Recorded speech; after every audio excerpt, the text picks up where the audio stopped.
Você de casa já deve ter passado por isso, ou ainda está passando por isso. Choro bem agudo, o bebê se contorce e os pais sofrem juntos. Isso é um sinal da famosa cólica, que, de acordo com a Sociedade Brasileira de Pediatria, dura até por volta dos 3 meses e faz parte do desenvolvimento infantil. Para esclarecer para a gente algumas dúvidas sobre esse assunto, eu recebo aqui na nossa casa a pediatra, a doutora Paola Napoli. Pá, seja muito bem-vinda ao nosso Santa Receita. Tudo bem? Oi, gente, tudo bem? Hoje a gente vai falar sobre cólica, né? Cólica, e às vezes as mamães choram junto com os bebês, de deixar né? o cabelo em pé, de qualquer pai e mãe. Eu já passei como pediatra, mas também como tia, como amiga, e é de deixar o cabelo em pé. Mas faz parte do desenvolvimento mesmo da criança.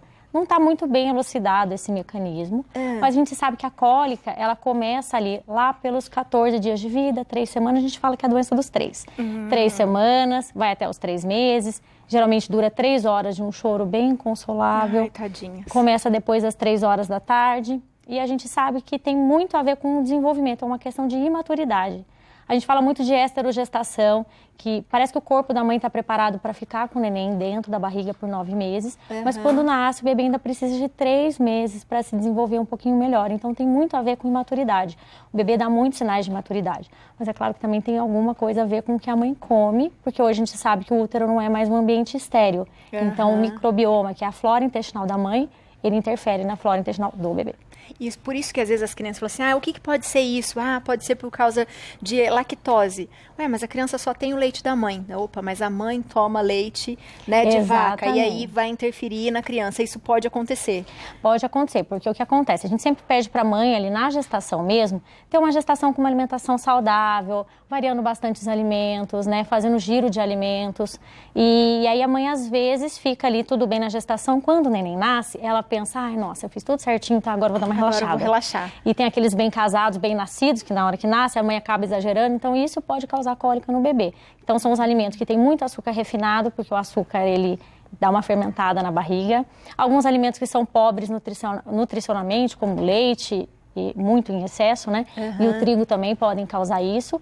E existem outros alimentos que podem causar isso, e até por fator indireto. Às vezes a mãe não se sente bem com algum determinado alimento que é saudável, por exemplo, abacate, e ela acaba liberando mais hormônios de estresse e passa para o leite materno. Então o bebê fica um pouquinho mais irritado, acaba confundindo com a cólica.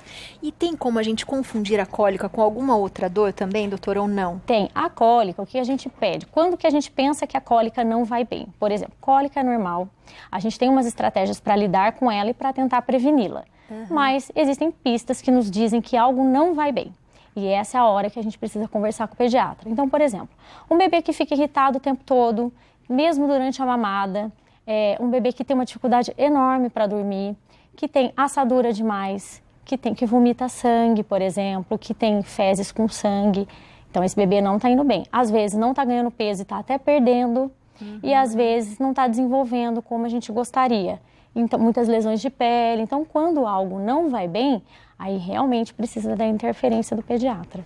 A gente tem aqui umas explicações, né, para dar alguma luz para os papais, para as mamães. Vamos levantar aqui, que daí a gente vê no plasma, junto, o que a gente pode fazer. Ai, adoro essa parte. Quem não gosta? É uma boa forma da gente melhorar a cólica dos pequenos? Gente, primeiro que o bebê, até os 3 meses, mais ou menos, ele não entende que o corpo dele é diferente do corpo da mãe. Para ele é uma coisa só. E o suporte emocional, ele faz bem em toda fase, qualquer fase da nossa vida. Então, pega no colinho, faz carinho, faz o contato pele a pele com a mãe. Às vezes eu ensino para as mães que já estão gestando, canta uma música para a criança ou acostuma a escutar uma musiquinha. No momento da cólica, canta a musiquinha, coloca a musiquinha que já escuta, que também ajuda bastante. É o suporte emocional, né? O colinho cura tudo, o colo de mãe cura tudo, né? Muito bom. O próximo que a gente tem aqui, reduzir estímulos para o bebê. É verdade. O bebê, quando nasce, ele tem os sentidos muito apurados. Então, às vezes, a casa está muito agitada. Muitas visitas, muito barulho, muita luz, e aquilo acaba incomodando demais a criança. Então, a criança acaba ficando mais irritada, mesmo por conta dos estímulos. Na hora da cólica, uma boa ideia é a gente reduzir os estímulos, diminuir as luzes da casa, de novo, colocar no colinho, cantar para a criança, ficar calmo. A gente fala isso porque eu falo até hoje, se a gente é adulto e vê os nossos pais desesperados, a gente fica desesperado. Exato. Então o bebê a gente também fica calmo. A primeira coisa que tem que fazer é respirar fundo para ajudar o neném. E quando você fala de respirar fundo, às vezes, por exemplo, a criança tá com cólica e a mamãe fica muito ansiosa. Isso passa pro bebê também? Passa pro bebê mesmo pelo mecanismo do estresse, né? E a mãe ficando mais estressada, ela produz mais hormônio de estresse, ela acaba passando pelo leite materno. Então, ela continua retroalimentando essa irritação do neném. Então, compensa. Eu sei que é difícil falar, é muito fácil, mas na hora lembra de mim lá, ó, respirar fundo e vou ajudar o neném. Que legal. Vamos para o próximo. Bolsa térmica. Ah, isso a gente também faz, né? Morninha enrolada num pano. Isso pode fazer? Então, hoje a gente tem uma tendência a não querer fazer muito isso mais, porque a pele do bebê é muito fininha, muito sensível. Então, a gente pode ter um risco grande de queimar. Então, assim, se for usar, deixa ela bem morninha mesmo, com um monte de mantinha. A gente vai preferir o contato com a pele da mamãe, porque daí ainda escuta o coraçãozinho, né? Então tem mais proximidade. Mas se for usar mais morna mesmo, porque a pele do bebê é muito fininha, então tem risco de queimar. Ai. E dá pra fazer também, igual você ensinou aquela vez pra gente, pra deixar um canudinho, exatamente, não dá? Eu vou falar sobre isso. Dá pra recriar o ambiente uterino. Então, pra você fazer o charutinho, lembra ensinando? Faz o charutinho, coloca o neném próximo e pode fazer o barulhinho. Pro bebê tentar se acalmar, né? No meio ao estresse. Aqui o bebê na mantinha. Na mantinha. Aí a gente faz o charutinho que a gente ensinou. Ai, gente, que delícia de imagem. Coisa mais linda, né? A gente tá coisa com mais vontade linda. de apertar essa bochecha. Bebê ilumina muito. Legal, então dá pra fazer isso, pra ficar, né? Ele se sentir seguro, porque ele tava no útero e ele tava muito seguro ali, né? Exatamente, aí a gente tenta recriar esse ambiente uterino pro neném. Tá. O seio materno. Exato, o seio materno, ele é maravilhoso, né? E tem essas propriedades analgésicas, então a gente pode oferecer para o bebê. Se o bebê estiver muito irritado, então a gente, se ele não quiser pegar ou estiver irritado, aí não tem essa questão. Mas muitas vezes o bebê aceita a mamada e fica um pouquinho mais calmo. Então é uma ótima alternativa. Estar pertinho, ter o contato e tentar amamentar o neném. Legal. Até porque pro bebê é tudo muito diferente, muito novo, né? Ele ainda não tá enxergando bem, né? Exatamente. Ouvindo bem, não entende o que é a mãozinha, não entende muito esses estímulos, né, doutora? Exatamente. Muito embora ele engula lá, ele já engole o líquido amniótico dentro da barriga em torno de 24 semanas, mas agora ele tá usando esse mecanismo mesmo para, né, o intestino fica fazendo a peristalse, então ele engole, ele mama, ele engole, então ele tá aprendendo. É tudo uma questão de maturidade, né? Bom, banho morninho. Essa alternativa a gente até pede para colocar no ofurôzinho, às vezes não esticar muito a perninha, deixar a criancinha ali. Pode colocar até chá de camomila ali, se for de infusão natural, uma ótima ideia. Pode colocar um banho morninho, aí diminui um pouco as luzes. A mesma coisa, canta, conversa com o neném, mas acalma bastante, porque é quentinho, né? Porque é quentinho. Óleo essencial, gente, eu adoro óleo essencial. Se a gente usa um óleo que tem certificação, a gente pode usar uma, no máximo 2 gotinhas no difusor. O óleo essencial de hortelã, ele tem propriedade analgésica. Então, ele tem estudos que mostram pra gente que ele melhora a dor como paracetamol. Então, você pode colocar uma gotinha ali no difusor. Qual é a minha dica? O bebê que tem muito refluxo, então a gente não vai utilizar esse óleo, porque a hortelã ela pode piorar um pouquinho esses quadros. Outra opção é usar óleo de lavanda, que também acalma um pouquinho. Então, a gente coloca uma gotinha no difusor ultrassônico, no ambiente, para acalmar um pouquinho o bebê. Legal. Eu ia perguntar isso agora. É, massagem controversa. Antes a gente falava muito sobre fazer massagem e tudo mais, só que a barriguinha tá tensa e tá doendo. Então pode não ser uma boa ideia, você pode acabar até piorando o quadro da dor. A gente fala para as mães, faça massagem, faça chantala, mas fora do momento da dor. Aí no momento da dor mesmo, mais o contato quietinho, né? Mais o conforto, o suporte emocional vai ajudar melhor, porque pode ser que atrapalhe mais o bebê. Porque tá com a barriguinha tensa, de fazer, né? A massagem, né, da perninha, tipo antes bicicletinha. E isso pode ser vigoroso demais, então depende da mão de quem tá fazendo, pode ser vigoroso demais. E como o abdômen tá tenso, pode ser que ele sinta mais dor. Daí não é tão interessante pro neném. Então pode fazer mais devagar. E eu posso, de repente, pegar um pouquinho do óleo de lavanda, por exemplo, na mão, pra deslizar? Se a gente for usar, então, se a gente for usar, existem tabelas de diluição, porque eles são super concentrados, né? Então, se a gente for usar na pele, a gente tem que diluir bastante. Existem tabelas que a gente até ensina nos consultórios como faz, mas a nossa preferência é sempre pro difusor. Pro difusor. É. Pra não errar, né, exatamente. Doutor? Bom. Ai, que bonitinho. Você acabou de mamar. Não esqueça de deixar na posição de arrotar. Exato. E manter a cabeça elevada. Às vezes coincidiu, o bebê acabou de mamar e começou a chorar. Então não esquece, tem que deixar ali na posição, uns minutinhos lá para arrotar. Embora o bebê do leite materno ele não arrote muito, mas a gente precisa fazer isso. Então às vezes quando ele também arrota, melhora um pouquinho a dor. Né? Já diminui essa barriguinha. Próximo.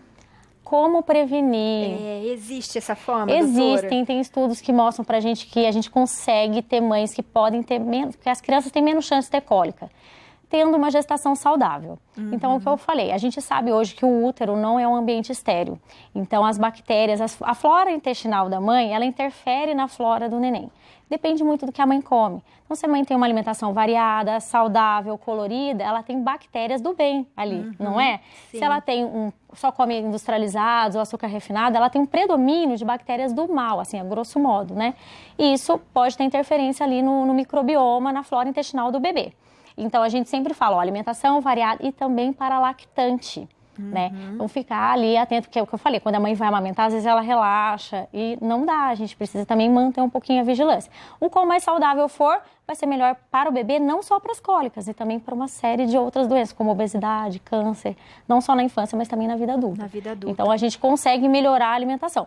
O que a gente fala é alimentação variada, colorida, e nada de ficar excluindo coisas sem conversar com um profissional especializado. Porque senão a mãe acaba vivendo o quê?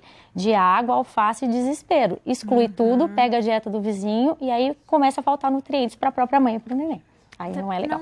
Até não é bom, né, doutora? É bom a gente até falar isso. A mãe fazer uma dieta logo depois, Exato. Né? É bom ela esperar o bebê crescer um pouquinho, né? Alguns meses, para depois ela começar a restringir, porque não é? Quando a gente que é muito técnico, né? A gente fala dieta, as pessoas pensam, nossa, 100 gramas de arroz, e não é isso. A gente fala dieta, a nossa alimentação. Então, o que a gente fala? A alimentação da mãe tem que ser muito variada, colorida, porque ela é a principal fonte de nutrientes para o bebê. Entendeu? Então, por isso que a gente reforça com isso. Se tiver um problema, é diabético, vai fazer algo mais restritivo, não faça sozinho. Precisa do profissional especializado do lado. E o bebê só leite materno? O bebê só leite materno até os 6 meses. Nem água, nem nada.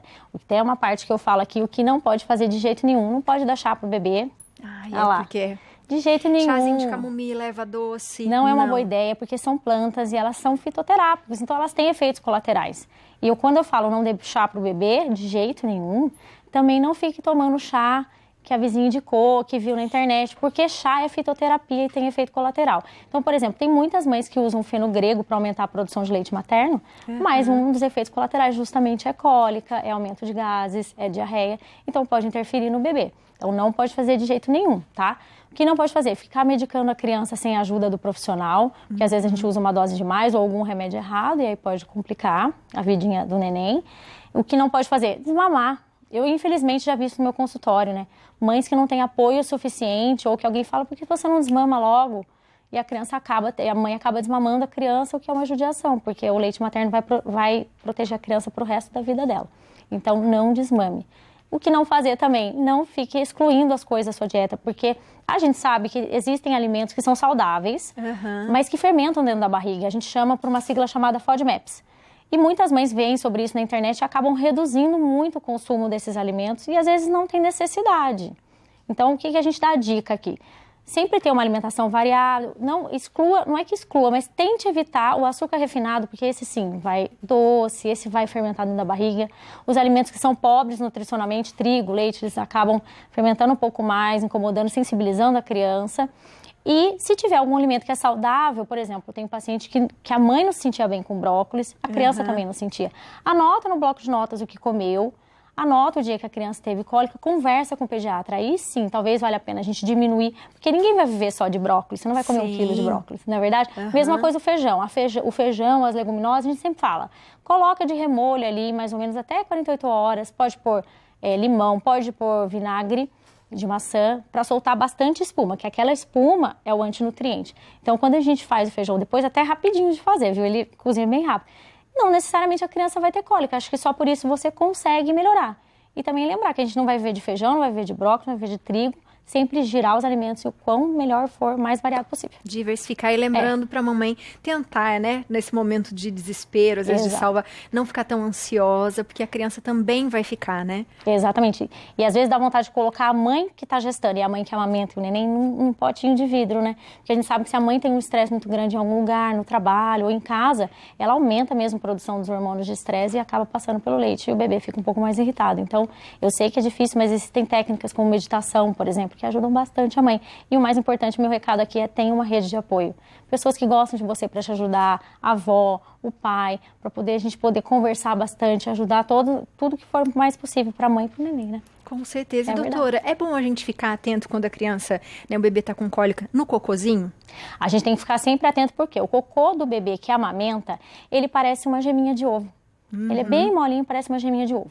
Então, a gente fica de olho naquilo, porque geralmente tem um reflexo que chama gastrocólico. Então, depois que o bebê amamenta, ele já rapidinho faz cocô.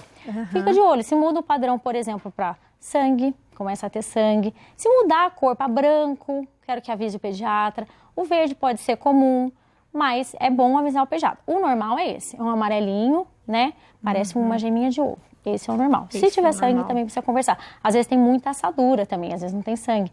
E muita assadura, a gente já imagina que tem alguma coisa que não está indo bem ali. O segredo também está no cocô. Boa. A gente tem uma perguntinha aqui de WhatsApp, vamos ver já, da Ceissa Pereira, de Bom Sucesso, da Paraíba.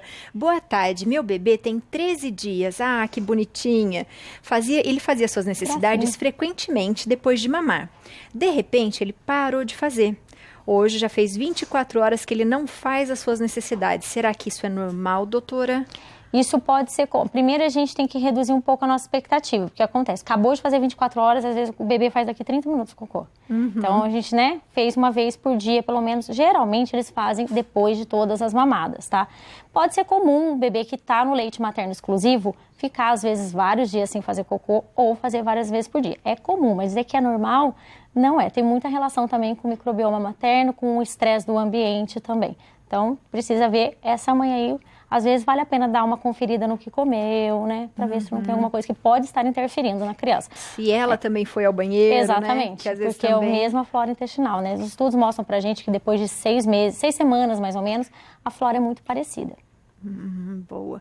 Eu adorei, doutora. Sente-se, por favor. Eu adorei as suas explicações. Então, lembrando que a gente tem que ter sempre muito cuidado, exatamente, né? Deu aquele desespero, conte com quem está em casa, né? Com a mãe, com a sogra, com o esposo. Qualquer problema, mãe, vá ao pediatra sempre. Exatamente. Tenha o pediatra para chamar de seu.